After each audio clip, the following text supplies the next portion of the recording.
மாலை முரசு நேயர்களுக்கு வணக்கம். இது உங்க ஃபேவரட் ஷோ திரைமுரசு. சினிமால நடக்கக்கூடிய பல்வேறு சுவாரஸ்யமான இன்ட்ரெஸ்டிங்கான திரை சம்பந்தமான பல்வேறு அப்டேட்ஸை இன்றைய திரைமுரசு நிகழ்ச்சியில வாங்க பார்த்து தெரிஞ்சுக்கலாம். திரைமுரசு நிகழ்ச்சியில முதல்ல நம்ம பார்க்க இருக்க செக்மெண்ட் சினி அப்டேட். ஜிகர்தண்டா டபுள்எக்ஸ் இந்த திரைப்படம் ரிலீஸ் ஆனதுல இருந்து பாத்தீங்கன்னா இண்டஸ்ட்ரியில இருந்து பல விஷஸ் வந்துட்டு தான் இருக்கு. இப்போ ஹாலிவுட்ல இருந்து ஒரு விஷஸ் வந்திருக்கு. என்ன விஷயம் வாங்க பார்த்து தெரிஞ்சுக்கலாம். ஜிகர்தண்டா டபுள்எக்ஸ் படத்தை விரைவில் பார்ப்பதாக ஹாலிவுட் நடிகர் கிளின்ட் ஈஸ்ட்வுட் பெயரிலான எக்ஸ் வலைதள பக்கத்துல வைரல் ஆயிட்டு இருக்கு.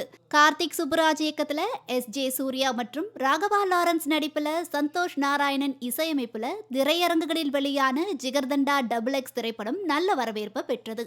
இதனையடுத்து இது தற்போது நெட்ஃபிளிக்ஸ் OTT தளத்திலும் வெளியாகி உலகெங்கிலும் இருக்கும் சினிமா ரசிகர்களையும் வெகுவாக ஈர்த்து வருகிறது. இந்த திரைப்படத்துல நடிகர், இயக்குனர், தயாரிப்பாளர் என பன்முக திறமை கொண்ட பிரபல ஹாலிவுட் நடிகரான கிளின்ட் ஈஸ்ட்வுட் குறித்த காட்சிகள், கட் அவுட்கள் இடம்பெற்றிருக்கும். ஆலியஸ் சீசராக நடித்திருக்கும் ராகவா லாரன்ஸ் சிறு வயதில் கிளின்ட் ஈஸ்ட்வுட் படப்பிடிப்பில் அவரின் உயிரை காப்பாற்றி அதற்கு பரிசாக கேமரா ஒன்றை அவரிடமிருந்து பெற்றதாகவும் ஒரு பிளாஷ்பேக் இடம்பெற்றிருக்கும். அது மட்டுமின்றி அன்று முதல் ஆலியஸ் சீசர் திரையரங்கில் வைத்து கிளின்ட் ஈஸ்ட்வுட் படத்தை அடிக்கடி பார்ப்பதாகவும் அவரது பாணியில தனது எதிரிகளை அங்குதான் கொள்வது போன்ற காட்சிகளும் திரைப்படத்தின் ஒரு முக்கிய அங்கமாக இடம்பெற்றிருக்கும். இந்த காட்சிகள் எல்லாம் படத்திற்கு சுவாரஸ்யங்களையும் கூட்டியிருக்கும். இந்த நிலையில ஜிகர்தண்டா டபுள்எக்ஸ் போஸ்டரை பகிர்ந்து ஹாலிவுட் நடிகர் கிளின்ட் ஈஸ்ட்வுட் பக்கத்துல வெளியாகியுள்ள எக்ஸ் தள பதிவில் இந்த படத்தை பற்றி கிளின்ட் கேள்விப்பட்டார். அவர் தனது புதிய படத்தை முடித்தவுடன் இந்த படத்தை பார்ப்பார் அப்படின்னு குறிப்பிடப்பட்டிருக்கு. இது சமூக வலைத்தளங்கள்ல வைரல் ஆயிட்டு வருது. இத்தனை நாள் பார்த்துட்டிங்கன்னா நம்ம பசங்க விடாமுயற்சி படத்தோட அப்டேட் கேட்டு ரொம்பவே டயர்டாகவே போயிட்டாங்க அப்படின்னே சொல்லலாம். இப்போ பார்த்துட்டிங்கன்னா விடாமுயற்சி படத்தோட கதையே இதுதான் அப்படின்னு புதுசாக கொளுத்தி போட்டிருக்காங்க. அது என்னன்னு வாங்க பார்க்கலாம். விடாமுயற்சி கதை இதுதான் என்று தகவல் ஒன்று சமூக வலைதளங்களில் பரவி வருகிறது. அஜித் நடிப்பில் கடைசியாக வெளியான துணிவு படம் சூப்பர் டூப்பர் ஹிட் அடித்தது. அந்த படத்துக்கு பிறகு இப்போது அவர் விடாமுயற்சி படத்தில் நடித்து வருகிறார். படத்தை லைகா நிறுவனம் தயாரிக்க மகிழ் திருமேனி இயக்குகிறார். அனிருத் இசையமைக்கிறார். மகிழ் திருமேனி இதுவரை இயக்கிய அத்தனை படங்களும் கவனம் ஈர்த்தவை என்பதால் கண்டிப்பாக இந்த படம் ஹிட் அடிக்கும் என்ற எதிர்பார்ப்பு ரசிகர்களிடையே உருவாகியுள்ளது. புதிய தகவல் ஒன்று கடந்த சில நாட்களாகவே ஓடிக்கொண்டிருக்கிறது. இதுதான் கதையா? மேலும் அஜித்துடன் ஆரவிருக்கும் புகைப்படம் வெளியாகி ட்ரெண்டானது. அந்த புகைப்படத்தில் அஜித் படுஸ்லிமாக காட்சியளிக்கிறார். இந்த நிலையில் விடாமுயற்சி படத்தின் கதை குறித்து இணையத்தில் ஒரு பேச்சு எழுந்திருக்கிறது. அதாவது அஜித்தும் த்ரிஷாவும் கணவன் மனைவியாக நடிக்கிறார்கள். இவர்கள் இருவரும் ஒரு விஷயத்துக்காக அஜர்பைஜான் செல்லும் போது அங்கு த்ரிஷா காணாமல் போகிறார். அதற்கான காரணம் என்ன? த்ரிஷாவை அஜித் மீட்டாரா என்பதுதான் விடாமுயற்சியின் ஒன்லைன் என்று சொல்லப்படுகிறது. இதனை கேள்விப்பட்ட ரசிகர்கள் ஐயோ இது பழைய காலத்து ஒன்லைன் ஆச்சே, ஒர்க் அவுட் ஆகுமா என சந்தேகத்தை கிளப்பி வருகின்றனர். அதே சமயம் மகிழ் திருமேனி மேக்கிங்கிலும் திரைக்கதையிலும் வித்தியாசம் காட்டி அனைவரையும் ரசிக்க வைத்து விடுவார் என்று ஏகே ரசிகர்கள் கூறி வருகின்றனர். இத்தனை நாள் பார்த்துட்டீங்கன்னா அஜித்தும் வெற்றிமாறன் கூட்டணியில படம் வரப்போகுது அப்படின்னு சொல்லிட்டு தொடர்ந்து அப்டேட்டை கொடுத்துட்டு இருந்தாங்க. இப்ப பாத்தீங்கன்னா சர்ன்னு ஒரு டைரக்டர் உள்ள பூந்திருக்காரு. யாரு சாமி இவர் அப்படின்னு தானே கேக்குறீங்க, வாங்க தெரிஞ்சுக்கலாம். விஜயுடன் மீண்டும் இணைவது குறித்து இசையமைப்பாளர் ஜிவி பிரகாஷ் அப்டேட் கொடுத்துள்ளார். முக்கியமாக விஜய் வெற்றிமாறன் கூட்டணி குறித்து ஜிவி பிரகாஷ் மனம் திறந்துள்ளது ரசிகர்களிடம் அதிக எதிர்பார்ப்பை ஏற்படுத்தியுள்ளது. ஜிவி பிரகாஷ் தனது சமீபத்திய பேட்டியில் விஜய் வெற்றிமாறன் கூட்டணி குறித்து பேசியுள்ளார். அதாவது விஜய் சாருடன் அடிக்கடி பேசிக்கொண்டுதான் இருக்கேன். நான் தேசிய விருது வென்ற போது விஜய் தொடர்பு கொண்டு வாழ்த்தியதாக ஜிவி பிரகாஷ் கூறியுள்ளார். மீண்டும் விஜயுடன் இணைவது எப்போது என்ற கேள்விக்கு அது விரைவில் நடக்கும் என ஜிவி பிரகாஷ் தெரிவித்துள்ளார். முக்கியமாக அந்த படத்தை வெற்றிமாறன் அல்லது சுதா குங்காரா இயக்கலாம் எனவும் ஜிவி பிரகாஷ் அப்டேட் கொடுத்துள்ளார். இதனால் விஜய் வெற்றிமாறன் கூட்டணி குறித்து பேச்சுவார்த்தை இன்னும் நடந்து கொண்டிருப்பதாகவே தெரிகிறது. இதுகுறித்து விரைவில் அறிவிப்பு வெளியாகலாம் எனவும் எதிர்பார்க்கப்படுகிறது. அதே நேரம் சுதா குங்கராவும் விஜயுடன் கூட்டணி வைக்க முயற்சி செய்து கொண்டிருப்பது சர்ப்ரைஸ் அப்டேட்டாக அமைந்துள்ளது. முக்கியமாக வெற்றிமாறன், சுதா குங்காரா இருவரது இயக்கத்திலும் நடிக்க விஜய் அதிக ஆர்வத்துடன் இருப்பதாக ஜிவி பிரகாஷ் கூறியுள்ளார். லோகேஷ் கனகராஜுக்கு செம்ம டிமாண்ட் பான்னு சொல்ற அளவுக்கு எல்சிஓ வச்சு ஒரு குட்டி படமே நடிகர் நரேன் எடுத்து ஃபேன்ஸ்க்காக ஒரு சர்ப்ரைஸே கொடுத்திருக்காரு. என்ன சர்ப்ரைஸ் வாங்க தெரிஞ்சுக்கலாம். இயக்குனர் லோகேஷ் கனகராஜ் தன் பாணியில் எடுக்கும் திரைப்படங்களை எல்சியூ அதாவது லோகேஷ் சினிமாட்டிக் யூனிவர்ஸ் என்று கூறுகின்றனர். லோகேஷ் எல்சியூவின் கீழ் கமல் நடித்த விக்ரம் மற்றும் விஜய் நடித்த லியோ திரைப்படங்களை இயக்கியிருந்தார். இதையடுத்து லோகேஷின் இயக்கத்தில் கைதி 2, விக்ரம் 2 மற்றும் லியோ 2 படங்கள் உருவாக உள்ளதாக தகவல்கள் வெளியாகியுள்ளன. இதையடுத்து அடுத்த ஆண்டு ரஜினி 170 71வது படத்தை லோகேஷ் இயக்கி உள்ளார் என்றும் அதிகாரப்பூர்வ தகவல் வெளியாகியுள்ளது. இந்நிலையில் நடிகர் நரேன் ஒரு பேட்டியில், நானும் லோகேஷ் கனகராஜும் இணைந்து இதில் எல்சியூவை வைத்து ஒரு குறும்படம் எடுத்துள்ளோம்.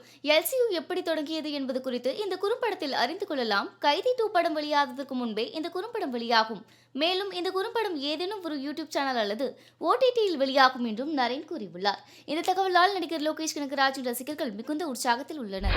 ஒரு டைம்ல விடாமுயற்சி படத்துக்கு அப்டேட்டே வராதா அப்படின்னு சொல்லிட்டு பாத்தீங்கன்னா தல ஃபேன்ஸ் ரொம்ப கடுப்புல இருந்தாங்க. இப்ப பாத்தீங்கன்னா டெய்லி ஒரு அப்டேட் கொடுத்திருக்காங்க. அந்த வகையில பாத்தீங்கன்னா இப்ப கேமராமேன் விடாமுயற்சி படத்துல மாறி இருக்காரு அப்படின்னு சொல்லியிருக்காங்க. என்ன விஷயம் வாங்க பார்க்கலாம். அஜித் குமார் தற்போது மகள் திருமேனி இயக்கும் தனது 62வது படத்தில் நடித்து வருகிறார். விடாமுயற்சி என்று டைட்டில் வைக்கப்பட்டுள்ள இந்த படத்தில் அவருடன் த்ரிஷா, ரெஜினா, பிரியா பவானி சங்கர், RF, சஞ்சய் தத் உள்ளிட்ட பலரும் முக்கிய வேடங்களில் நடிக்கிறார்கள். ஆக்ஷன் சென்டிமெண்ட் கலந்த கதையில் உருவாகி வரும் இந்த படத்தின் படப்பிடிப்பு அஜர்பைஜானில் நடைபெற்று வருகிறது. இந்த நிலையில் இப்படத்தின் முதல்கட்ட படப்பிடிப்பு முடியும் வரை நிரவ் ஷா ஒளிப்பதிவு செய்து வந்த நிலையில் தற்போது அவருக்கு பதிலாக ஓம் பிரகாஷ் ஒளிப்பதிவு செய்து வருவதாக தகவல்கள் வெளியாகியுள்ளன. ஆனால் எதற்காக நிரவ் ஷா மாற்றப்பட்டு ஓம் பிரகாஷ் விடாமுயற்சி படத்தில் இணைந்திருக்கிறார் என்பது குறித்த காரணங்கள் வெளியாகவில்லை. சூப்பர் ஸ்டார் பிறந்த நாளுக்கு பாத்தீங்கன்னா சிவாஜி திரைப்படம் ரீ-ரிலீஸ் ஆக திட்டமிடப்பட்டிருந்தது. பல்வேறு காரணங்களால பாத்தீங்கன்னா அது தள்ளி போயிட்டு இருக்கு. என்ன காரணம் தெரிஞ்சுக்கலாம் வாங்க. சமீபத்தில் ரஜினியின் பாபா படம் மீண்டும் திரையிடப்பட்டது. அதைத் தொடர்ந்து டிசம்பர் 8ஆம் தேதி கமலின் ஆலவந்தான் படத்தோடு ரஜினியின் முத்து படமும் வெளியானது. இந்த நிலையில் ரஜினிகாந்தின் 73வது பிறந்த நாளான நேற்று அவர் நடித்து சங்கர் இயக்கத்தில் வெளியான சிவாஜி தி பாஸ் படத்தின் தெலுங்கு பதிப்பை ஆந்திரா தெலுங்கானாவில் வெளியிடுவதற்கு அப்படத்தை தயாரித்த AVM நிறுவனம் திட்டமிட்டிருந்தது. ஆனால் தவிர்க்க முடியாத காரணங்களால் சிவாஜி படத்தை வெளியிடவில்லை என்று அந்நிறுவனம் அறிவித்திருக்கிறது. மேலும் புதிய ரிலீஸ் தேதி அறிவிக்கப்படும் என தெரிவித்துள்ளது. இதனிடையே டிசம்பர் 31 வெளியாகலாம் என கூறப்படுகிறது. திரைமுரசு நிகழ்ச்சியில இப்ப நம்ம பார்க்க செக்மெண்ட் சினி ஜங்ஷன். சமீபத்தில் பாத்தீங்கன்னா பாய் திரைப்படத்தோட ட்ரைலர் மற்றும் இசை வெளியீட்டு விழா நடைபெற்றது. இதுல கலந்துகிட்ட பிரபலங்கள் படத்தை பத்தி என்ன பேசியிருக்காங்கன்னு வாங்க பார்க்கலாம். இந்த படம் மிகப்பெரிய செய்தியை உலகத்துக்கு சொல்வதாலே இது நிச்சயம் வெற்றி பெறும். இந்த ஹீரோ, வில்லன், நடிகர்கள் செலக்டிவா அற்புதமா டைரக்டர் போட்டிருக்காரு. வேலை பிரமாதமா வாங்கியிருக்காரு. எடிட்டிங் நல்லா இருக்கு, ரெக்கார்டிங் நல்லா இருக்கு, கேமரா பிரமாதம். அற்புதமா ஒரு நல்ல படத்துக்குரிய அத்தனை தகுதியும் இந்த படத்தில் பார்த்தேன். ஆகவே இந்த படம் நிச்சயம் வெற்றி பெறும். படம் ஒரு சரியான நேரத்தில் ரிலீஸ் ஆகி அது ஒரு சக்ஸஸ்ஃபுல்லாக வரணும் அப்படின்னு சொல்லி என்னுடைய வாழ்த்துக்கள். அண்ட் இன்னொன்று ஒரு சின்ன ஒரு ஐடியா தான் இது. இப்போ உட்காரும்போது யோசித்தேன். ஏன் சொன்னால் இப்போது நம்ம சம்மரில் தான் ஹாலிடேஸ் விடுறோம். அது வெள்ளைக்காரன் இருந்த பீரியடில் அவனுக்கு வெயில் ஒத்துக்காது, குளிர் கண்ட்ரியில் வாழ்ந்தான், இங்கே வந்தான் சம்மர் ஹாலிடேஸ்னு வச்சான். நம்மெல்லாம் வெயிலோடே உறவாடி வெயிலோடே வாழ்ந்து வந்த நமக்கு சம்மர் நம்மளை பெருசாக எந்த தொந்தரவும் பண்ண போகிறது கிடையாது. அதனால் இந்த சம்மர் ஹாலிடேஸை அரசாங்கங்கள்லாம் சேர்ந்து அந்த மழை காலத்தில் லீவ் விட்டுட்டாங்கன்னு சொன்னால் அவங்கவுங்க சொந்த ஊருக்கு போயிடுவாங்க, வெள்ள பாதிப்பில் பெருசாக மாட்ட மாட்டாங்க. ஸோ அதை அரசாங்கங்கள் ஒரு பரிசீலனை பண்ணணும் இந்த நேரத்தில் அப்படின்னு கேட்டு இந்த படம் வெற்றி அடையணும் அப்படின்னு சொல்லி கடவுளை வேண்டி வணங்கி விடைபெறுகிறேன். நன்றி, வணக்கம். ஒரு சிறந்த படம் அப்படி என்னென்னா, ஒரு நல்ல கதை, நல்ல திரைக்கதை, நல்ல வசனம், பாட்டு, ஃபைட்டு. அதனால் எந்த படம் ஒரு சமூக பிரச்சனையை தாங்கி ஒரு சமூகத்துக்கு நல்ல விஷயத்தை சொல்லுதோ, அது கதை எப்படி இருந்தாலும் சரி, திரைக்கதை எப்படி இருந்தாலும் சரி, அது சிறந்த படம் தான். ஒரு காதல் படம் பண்ணுறோம், காமெடி படம் பண்ணுறோம், ஆக்ஷன் படம், கமர்ஷியல் பண்ணுறோம், த்ரில்லர் பண்ணுறோம், பேய் படம் பண்ணுறோம். அதெல்லாம் படங்கள் வரலாம், வெற்றி அடையலாம், வசூல் பண்ணலாம்.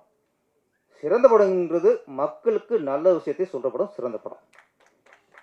அவள் பார்க்கும்பொழுது பாய் மிகச்சிறந்த படம். ஏன்னா இப்போ காலகட்டத்துக்கு தேவையான படம். இந்த படத்தை மக்களுக்கு கொண்டு சேர்க்கறது மீடியாக்களுடைய ஒரு பொறுப்பு. நம்ம சும்மா வசூலே குறிக்கோள் இல்லாமல் இந்த படத்தில் கொண்டு சேர்க்கணும். இந்த படத்தில் மக்கள் வெற்றி அடையணும். அப்போ இந்த படைப்பாளிக்கு வெற்றி. ஒரு பொறுப்பான இயக்குனருக்கு கிடைச்ச வெற்றி என்னென்னா, படம் பெரிய ஹிட் ஆகி காசு சம்பாதிக்கிறது. அது மக்கள்கிட்ட போய் மக்கள் ஏற்றுக்கணும், மக்கள் கொண்டாடணும். மக்கள் கொண்டாடினா தான் பொறுப்பான படத்துக்கும் பொறுப்பான இயக்குனருக்கும் வெற்றி. நடிகர் ஜித்தன் ரமேஷ் இவரோட நடிப்புல பாத்தீங்கன்னா ரூட் 17 திரைப்படத்தோட ஆடியோ லான்ச் சமீபத்தில் நடைபெற்றது. இதில் கலந்துகிட்ட பிரபலங்கள் என்னென்ன பேசியிருக்காங்கன்னு வாங்க பார்க்கலாம். படம் பாருங்க, நிச்சயமா உங்களுக்கு எல்லாருக்குமே பிடிக்கும். நான் 2 மணி நேரம் தான் படம் வச்சுருக்கேன். ஏன் அப்படின்னா புது தலைமுறை பசங்களை பொறுத்த வரைக்கும் 2 மணி நேரம் அப்படிங்கிறதே பெரிய விஷயம். அந்த 2 மணி நேரம் உங்களை போர் அடிக்காமல் வச்சுருக்கோம் அப்படின்னு நினைக்கிறேன்.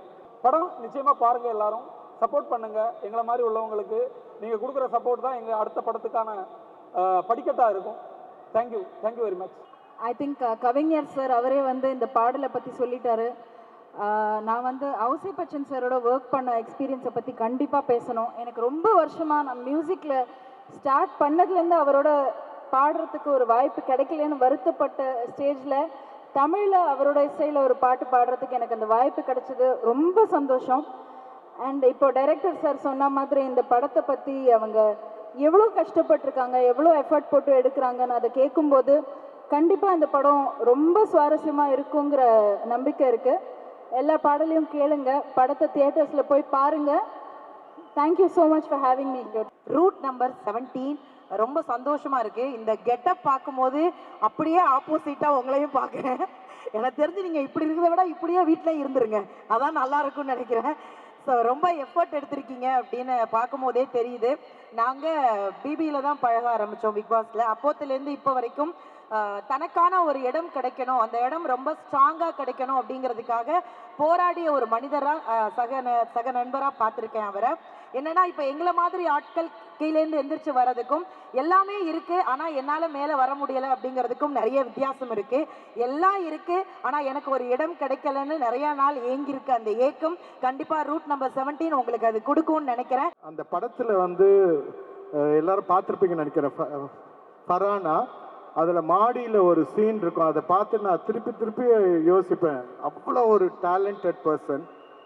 நம்ம நிஷா பெரியம்மா சொன்ன மாதிரி, எனக்கு பெரியம்மா அவங்க சொன்ன மாதிரி இவருக்கு வந்து எல்லாம் இருந்தும் அந்த இடம் இல்லைன்னு சொல்லிட்டு இருந்தாங்க. நல்ல ரூட்டில் தான் போயிட்டுருக்கீங்க.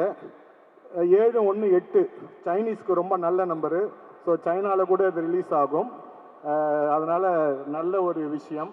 ஜித்தன் ரமேஷ் சார், அவர் இங்கே உள்ளவங்களுக்கு நம்ம சொல்ல வேணாம், ஏன்னா அவங்க எல்லாத்தையும் நமக்கு தெரியும். அங்கேருந்து வந்து இவ்வளோ பெரிய படம் பண்ணி இந்த படத்தை ப்ரொமோஷனுக்காக எவ்வளவு வேலை செய்கிறாங்க அப்படின்னா எல்லாமே நம்மக்கிட்ட கொண்டு வந்து சேர்க்கணும் அப்படிங்கிறதுக்காக மட்டும்தான். ஸோ இந்த மாதிரி படங்களை, இவ்வளவு ப்ரொமோட் பண்ணுற படங்களை கண்டிப்பாக நம்ம தியேட்டரில் போய் பார்க்கணும், சப்போர்ட் பண்ணணும். நீங்கள் எல்லாருமே சப்போர்ட் பண்ணுவீங்கன்னு நம்புகிறேன். அவர் சொன்ன மாதிரி இந்த 2 மணி நேரமும் கண்டிப்பாக த்ரில்லிங்காக இருக்கும். சீட் எட்ஜில் நீங்கள் உட்காந்து பார்க்கலாம், கண்டிப்பாக பிடிக்கும். எல்லாத்துக்கும் சொல்லுங்கள், படத்தை பெரிய ஹிட் பண்ணி கொடுங்க. Thank you very much. ஹாய், எல்லாருக்கும் வணக்கம். ரூட் நம்பர் 17 அபிலாஷ் சொன்ன மாதிரி நான் அவரோட ஃபர்ஸ்ட் ஃபிலிமில் அவரோட ஒர்க் பண்ணியிருக்கேன் ஒரு ஸ்மால் வேல. அண்ட் எனக்கு ஒரு ஃபர்ஸ்ட் ஹேண்ட் எக்ஸ்பீரியன்ஸ் இருக்குது அவர் வந்து எவ்வளோ இமோஷ்னலி இன்வால்வ்டாக இருப்பார்னு. So I can definitely say இந்த ஃபிலிம்லேயும் அவ்வளோ இமோஷ்னலி இன்வால்வ்டாக இருந்திருப்பார், அவ்வளோ ஹார்ட் ஒர்க் பண்ணியிருப்பாருன்னு எனக்கு தெரியும். அண்ட் அபிக்கும் மற்ற எல்லாருக்கும் I just want to wish you guys all the very best in the film. I hope it's a great success. ரொம்ப சந்தோஷமாக இருக்குது. பியூட்டிஃபுல் சாங் இப்போ நீங்கள் கேட்டீங்க. இந்த சாங் ஃபார் இவ்வளோ அமேசிங் க்ரூ உள்ள இந்த மூவிக்கு இந்த ஒரு பியூட்டிஃபுல் சாங் போய் சேர்ந்தது ரொம்ப சந்தோஷமாக இருக்குது. ஆனால் இந்த ஈவினிங் எனக்கும் அம்மாவுக்கும் அப்பாவுக்கும் எக்ஸ்ட்ரா சந்தோஷம் என்னென்னா, one of my most favourite composers of all time, our dearest Ousep Bachchan uncle, my dearest Ousep uncle, Abhilash avargalku best wishes to the team. You have such an amazing crew. And Jithan sir, I'm waiting to watch this movie. And Anju, to you also, you look so pretty. So thank you so much. நல்லபடியாக படத்தை முடிச்சு கொடுத்துருக்காரு. And plus பெரிய audio release செட்டப்பும் பண்ணி கொடுத்துருக்காரு. So thanks to him. And Abhilash thanks. கண்டிப்பாக அடுத்த படமும் நம்ம பண்ணலாம். ப்ரொடியூசர்கிட்ட கேட்டு போகிற. ஸோ இந்த படத்தோட இப்போ விழாவோட நாயகன், இவ்வளோ 50 இயர்ஸ் ஒரு லெஜண்ட், எனக்காக தமிழ் இண்டஸ்ட்ரியில் மியூசிக் போட்டிருக்காருன்னா ரொம்ப பெருமையாக இருக்குது, சந்தோஷமாகவும் இருக்குது. So thanks sir. So background score உங்களுக்கு கேட்டேன். பேக்ரவுண்ட் ஸ்கோர் வந்து அப்படி ஒரு ஹார்ட் ஒர்க் பண்ணி அவர் பண்ணியிருக்காரு. ஸோ கண்டிப்பாக பேக்ரவுண்ட் ஸ்கோருக்காகவே இந்த படம் வந்து பெரிய ஹிட் ஆகும்னு நம்புகிறேன். அண்ட் சாங்ஸ் கூட ரொம்ப அருமையாக இருந்தது. So thanks to you. கண்டிப்பாக அடுத்த படங்கள் நம்ம வேலை செய்யலாம். இந்த படத்தை போய் தியேட்டரில் போய் பாருங்கள், அவ்வளோ கஷ்டப்பட்டுருக்கோம். ஸோ கண்டிப்பாக சப்போர்ட் பண்ணுங்கள். Thanks to all. ஆடியோ வந்து பாட்டு எல்லாமே நல்லாயிருக்கு. ஸோ ஹோல் டெக்னீஷியனுக்கு என்னுடைய வாழ்த்துக்கள். ஸோ டிசம்பர் படம் ரிலீஸ் ஆகுது. ஸோ எல்லாரும் தேட்டரில் வந்து பார்த்து இந்த படத்தை சப்போர்ட் பண்ணுங்கள். ஒரு நல்ல திரைப்படத்தை கொண்டாடக்கூடிய அத்தனை பத்திரிகையாளர்களும் நிறைய படங்களை, நீங்கள் சின்ன சின்ன படங்கள் இந்த வருஷம் டாடா, குட் நைட், நிறைய படங்கள் வந்து ஓடி இருக்கு. ஸோ இந்த சின்ன படம் நாளைக்கு ரிலீஸ் ஆகும்போது ஒரு பெரிய படம் ஆக மாறி ஒரு வெற்றி விழாவில் திருப்பம் எல்லாரையும் நம்ம மீட் பண்ணுவோம்னு நினைக்கிறேன். தொடர்ச்சியாக தமிழ் படம் பண்ணுறதுக்கான ப்ரொடியூசர் வந்திருக்காரு. உங்களுக்கும் ஒரு பெரிய இந்த படம் ஒரு ஓப்பனிங்கை கிரியேட் பண்ணி கொடுக்கட்டும். உங்களுக்கும் ஒரு ரூட்டை போட்டீங்க, அடுத்து என்ன படம் பண்ணணும்னு. ஸோ உங்கள் ரூட்டு அதோட பயணிட்டும். என்ன நேயர்களே, இன்றைய திரைமுரசு நிகழ்ச்சி உங்களுக்கு ரொம்பவே பிடிச்சிருக்கும் நம்புறோம். மீண்டும் நாளை சந்திக்கலாம்.